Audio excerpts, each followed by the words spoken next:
In 1944, while the world was engulfed in the shadows of World War II, a modest company emerged in a rural and impoverished Korea.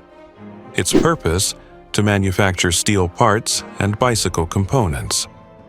Though it originally operated under a different name, its foundation in Seoul was driven by a defining vision: to rise from Asia.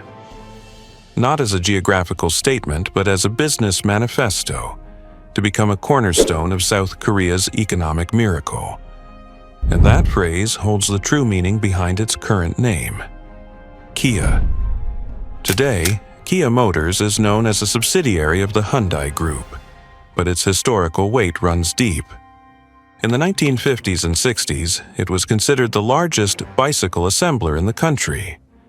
In the 1970s, it achieved the milestone of producing the first passenger car on Korean soil. And by the 1980s, it had forged key alliances with global giants like Ford, Mazda, Peugeot, Fiat, and even Honda. But what happened in the 1990s? How did a company with such potential end up on the brink of collapse? And how did Hyundai, its fiercest competitor, manage to rescue it from financial ruin? Today, we go back to the mid-20th century to uncover the origins, the rise, the crisis, and the rebirth of Kia, a brand that, despite every fall, never stopped shifting forward.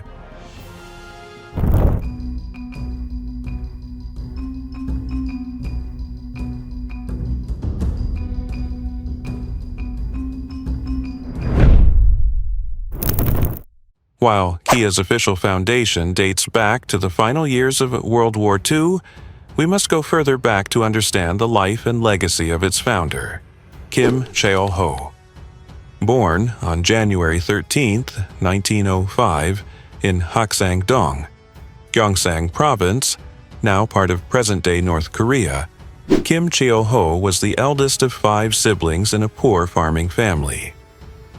A remarkably similar beginning to that of Chung Ju-young, the founder of Hyundai, the very company that would later rescue and acquire Kia. Despite their financial struggles, Kim grew up surrounded by a rich cultural tradition. His grandfather, a scholar of Chinese classics and a respected poet, not only educated him in literature, but also served as a source of wisdom and comfort to the community during Korea's harsh years under Japanese colonial rule. By the age of 12, Kim was already writing Chinese poetry fluently, a remarkable intellectual achievement for a boy who split his time between studying and laboring in rice fields. That childhood between books and hard labor forged his character. And during his teenage years, a different vision of his future began to take shape. At just 18, in 1923, Kim Cheol-ho left for Osaka, determined to find opportunity beyond his homeland. He started as a dock worker and construction laborer, but his work ethic and discipline stood out. His foreman recommended him for an apprenticeship at Osaka Iron Works, a factory specialized in producing nuts and bolts, his first contact with the industry that would eventually shape Kia. It was a turning point in his life.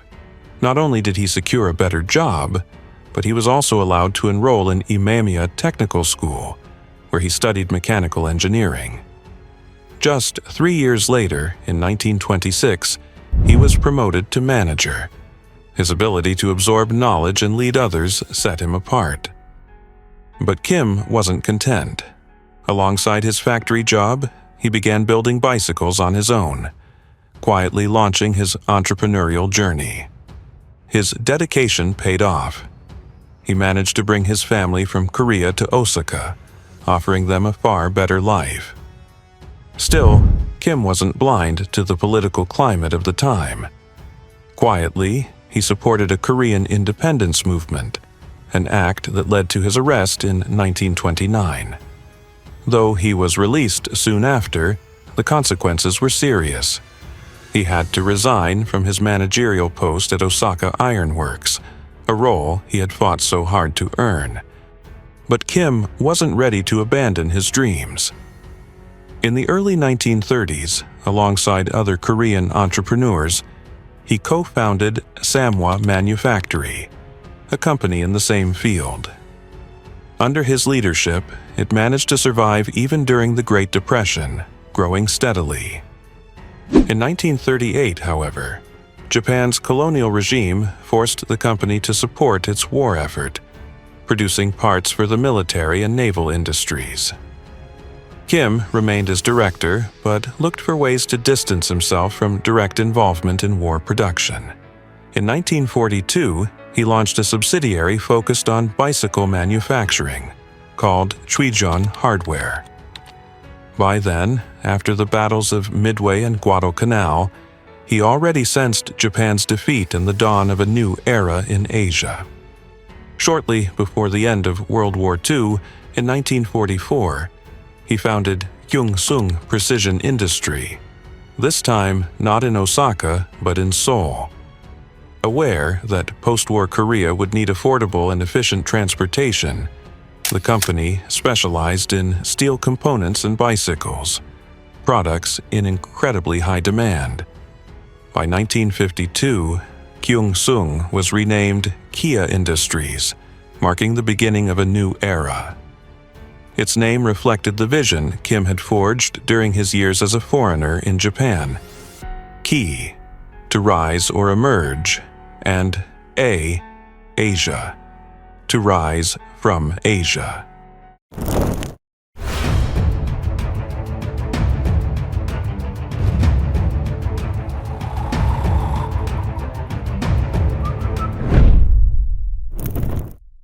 The name change was far from symbolic. It marked the beginning of a new era. That same year, in 1952, Kia launched the 3000 Liho, the first bicycle entirely manufactured in Korea. The model quickly became an industrial icon, a national product that symbolized progress and self-sufficiency. The success was immediate. Kia became the largest bicycle assembler in the country, and Kim Cheol-ho was appointed the first president of the Korean Bicycle Industry Cooperative, leading the modernization of a key sector in Korea's post-war mobility.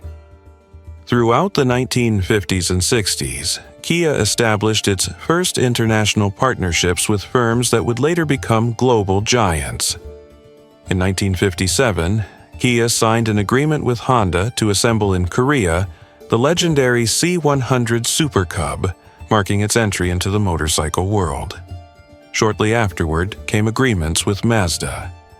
From this alliance came the Kia K360, a three-wheeled utility vehicle based on the Mazda Go. Modest in design, but of tremendous impact, it became a workhorse for farmers, merchants, and small industries, a true symbol of industrial mobility in an emerging Korea. Kim led his company into the early 1970s. One of his final acts as president was the inauguration of the Sohari plant in 1973, Korea's first facility with an integrated production system. This cutting-edge infrastructure would mark Kia's beginning as an automobile manufacturer. Though there are no official records of his retirement, this period is seen as Kim's farewell from active leadership. He began to delegate responsibilities, fully aware that the company he had built needed to prepare for its biggest challenge yet, building passenger vehicles. That shift came shortly after. The Sohari plant, which had already begun producing 2,000cc engines, was retooled for the next step. In 1974, Kia introduced the Brisa, the first passenger car produced in South Korea under license. Based on the Mazda Familia, the Brisa was a compact sedan that remained in production until 1981, a long run for a brand still new to the industry. Parallel to this, Kia also released the Kia Bongo, 1981, a utility truck based on the Mazda Bongo, aimed at small businesses and rural producers. The success of these licensing agreements extended into Europe. Peugeot and Fiat partnered with Kia to manufacture models like the Peugeot 604 and the Fiat 132, tailored to the Korean market. But the biggest leap came in 1986, when Ford Motor Company acquired shares in Kia, elevating it to a global player. With access to advanced technology and mass production methods, Kia was now preparing to go international. One result of this alliance was the Kia Pride, based on the Ford Festiva. Compact, affordable, and functional, the Pride became Kia's best-selling model throughout the 1980s, and it served as the company's formal gateway into key markets like the United States and Europe. By the end of the decade, Kia still maintained technological ties with Mazda. From that came the Kia Concorde, based on the Mazda 626 Capella. A solid-performing midsize sedan, it went head-to-head in a fierce domestic rivalry with Hyundai, which had already established itself locally. This strategy of alliances allowed Kia to expand its production capacity and diversify its product lineup. In 1992, a major milestone was reached with the release of the Kia Sophia, the first vehicle fully designed and manufactured by Kia independently. No longer was it about assembling licensed models. Kia had learned to design from scratch. It seemed like nothing could stop their rise. But destiny had other plans. The 1990s would bring not only expansion, but also the brink of collapse.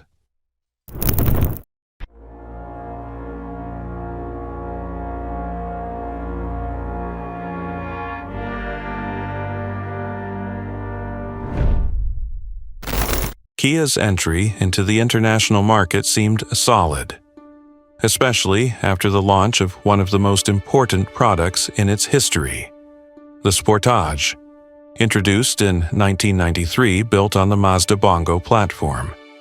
Their confidence in the new SUV was so strong that they entered it in one of the toughest motorsport events in the world, the Paris-Dakar Rally. They didn't win, but they finished the race, proving the vehicle's reliability and the brand's determination. By 1994, the iconic red Kia logo made its debut. And by 1996, Kia had forged a unique alliance with Lotus, which led to the creation of the Kia Elan, considered the first Korean-made sports car.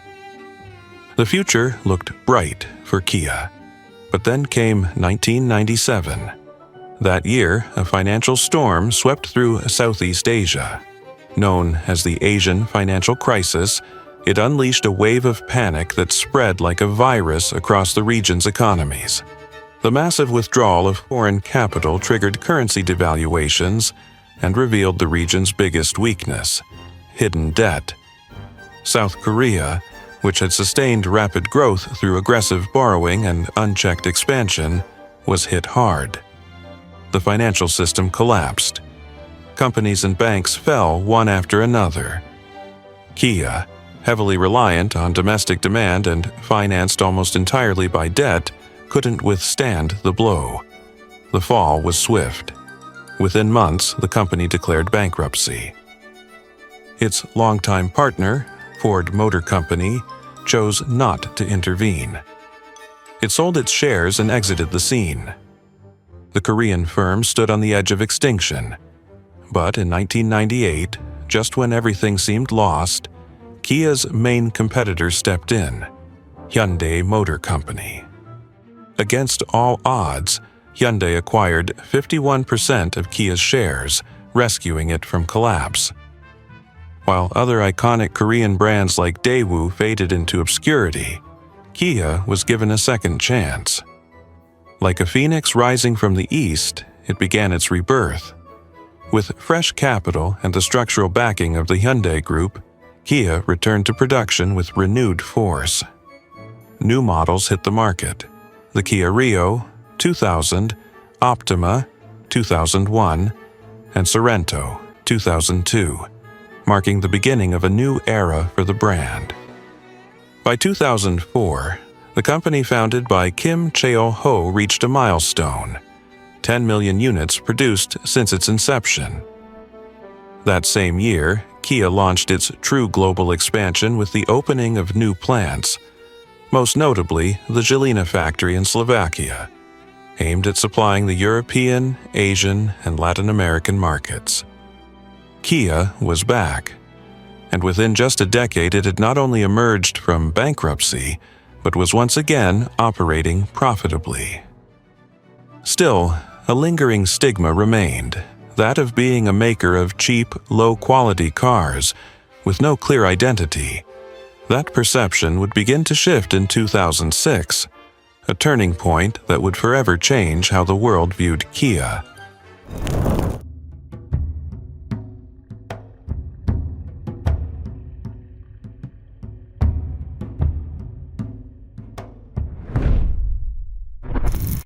One of the most transformative events in Kia's modern history came in 2006, with the arrival of Peter Schreyer as Chief Design Officer. A seasoned German designer forged at Audi and Volkswagen, Schreyer would go on to completely redefine Kia's visual identity, becoming the brand's aesthetic architect. His signature work? The now iconic Tiger Nose grille, which instantly became Kia's design hallmark. Thanks to this bold new direction, the brand began to gain international acclaim. Schreyer won the prestigious Design Award in 2007, and in the following years, Kia would go on to collect numerous Red Dot and IF Design Awards, a testament to his consistent and contemporary vision.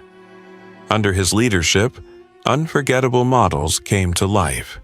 The Kia Soul, the second-generation Kia Optima, and a bold new version of the Sportage, all praised for their disruptive design and high perceived quality far above their price point. Kia had reshaped public perception. The brand now stood for attractive, functional, and reliable vehicles. At the same time, the era of sustainable mobility was dawning. In 2011, Kia launched the Optima Hybrid, marking its debut in the eco-friendly segment. By 2014, it unveiled its first fully electric vehicle, the Soul EV, praised for its bold styling and competitive driving range. Industrial expansion accelerated as well. In 2016, Kia opened its Pesqueria plant in Nuevo León, Mexico, with an annual production capacity of 400,000 vehicles, a strategic foothold in the Americas.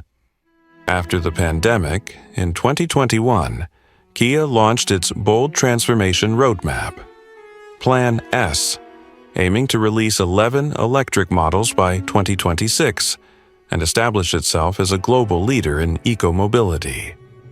That same year, the EV6 made its debut and was soon crowned 2022 European Car of the Year.